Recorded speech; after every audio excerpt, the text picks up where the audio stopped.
Hi guys, I'm Sid, and today I wanted to talk about the constellation Hydra and how I believe humans actually ascended and went there back in the day during, ancient Mayan times, possibly ancient Egyptian times, and other cultures around the world as well. But in particular, the Mayans, because that is what I have seen in the Akashic records. I really just put two and two together about humans ascending to Hydra within the past, I'd say 2 years, but it was somewhere between 5 and 7 years ago that I first really tapped into the constellation Hydra, and I wanted to see what I felt for it. And immediately I saw things like partially underground temples with these irrigation systems and kind of like airway systems so it wouldn't get, too hot or too cold down there in these partially underground temples.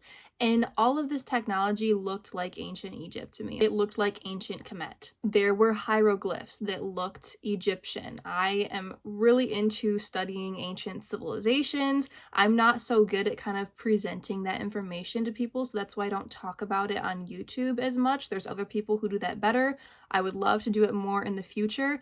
But anyways, when I was tapping into Hydra, the constellation, the star system, whatever, I saw this place that looked like ancient Egypt to me because that's the ancient civilization that I've looked into the most. But it also looks like ancient Maya, ancient whatever the heck, all of these other places around the world, because all of these different cultures around Earth have the same thing, the same symbolisms, and a lot of the same ancient technologies. So not only am I seeing these partially underground temples, I'm feeling this huge importance of really religion more so than spirituality. Like religion really would be the word for it in Hydra, whereas these other star systems that I tap into, it's spiritual. The only places that's more religious than spiritual would be Hydra, and then also maybe like Valpecula, maybe some other places too, but these main ones we think of, the beings there know it's spirituality, it's science, okay? That's just engraved in them. They are high enough vibrational beings that they know that truth. And Hydra was high vibrational, this, thing that I'm tapping into about Hydra, at least this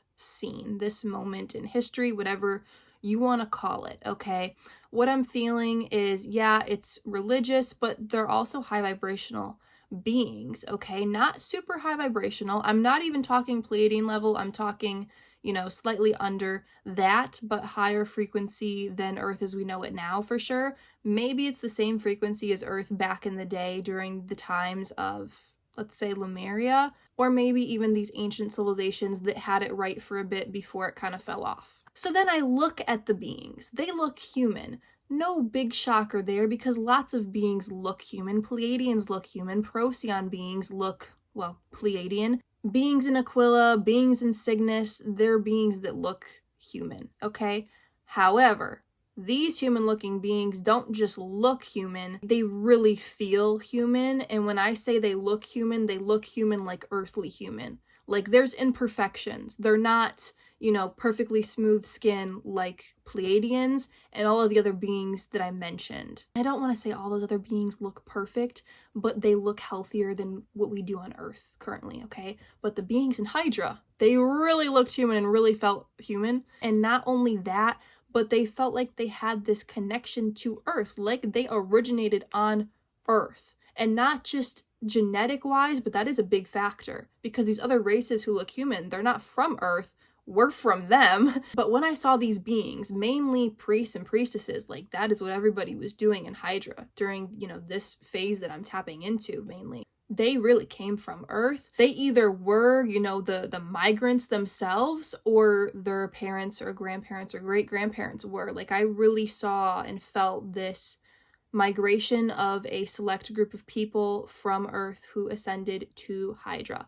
Now, I am not sure exactly how they did this scientifically. I don't know if they, kind of levitated up, kind of kundalini energy, feeling serpent rising, and somehow went to a spaceship that took them to Hydra, or what happened. That is kind of my best intuitive guess. I don't want to say the things I see can be symbolic, but there's kind of other layers in the mind to it, so slightly.